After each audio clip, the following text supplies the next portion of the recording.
la Tunisie a été parmi les pays, les premiers pays qui ont soumis un peu sa contribution en vertu de l'accord de Paris, ce qu'on appelle le NDC. Donc c'est la contribution déterminée au niveau national qui intègre des priorités de la Tunisie et un engagement, bien sûr, sur tous les aspects de l'accord de Paris, notamment de réduire ses émissions de gaz à effet de serre, d'améliorer l'adaptation et les politiques d'adaptation dans les secteurs et écosystèmes les plus vulnérables, et bien sûr, mettre à disposition, selon ses moyens, ses capacités, et en comptant sur la coopération internationale et les mécanismes d'appui, que ce soit sur la partie finance, sur la partie renforcement de capacités aux technologies. Donc un certain nombre de priorités et une évaluation des besoins. Nous avons commencé entre 2016 et 2019 l'élaboration d'une feuille de route qui intègre un ensemble de mesures d'accompagnement. Ce n'est pas un plan d'investissement, mais c'est plutôt des actions d'amélioration au niveau juridique, au niveau institutionnel, au niveau capacité humaine également, notamment pour les questions de transparence, d'inventaire des gaz à effet de serre, d'études de vulnérabilité, etc. Et donc, toutes ces mesures sur le plan institutionnel, sur le plan investissement, sur le plan juridique, sont intégrées dans ce qu'on appelle une feuille de route. Comme je l'ai dit, c'est un ensemble de mesures d'accompagnement qui a été élaboré selon un processus qui était très participatif en impliquant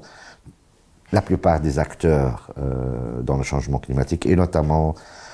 à côté des administrations centrales, on retrouve des administrations locales, des autorités locales, mais également la société civile, le secteur privé, qui ont contribué d'une façon très significative à la finalisation de la feuille de route pour la mise en œuvre d'NDC en Tunisie. Ce qui émane d'une évaluation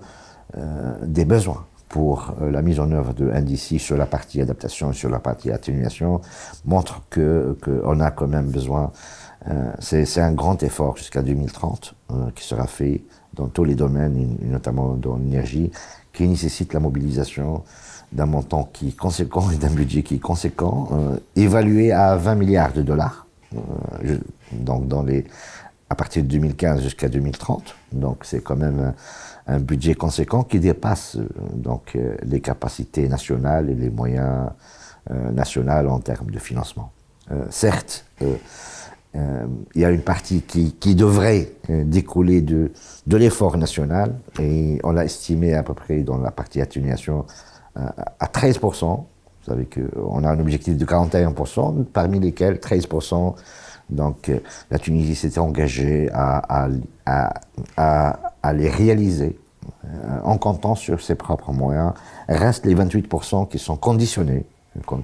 par les moyens de coopération au niveau international, et ça nécessite de rendre plus facile, plus disponible les ressources financières, plus efficaces également les moyens de coopération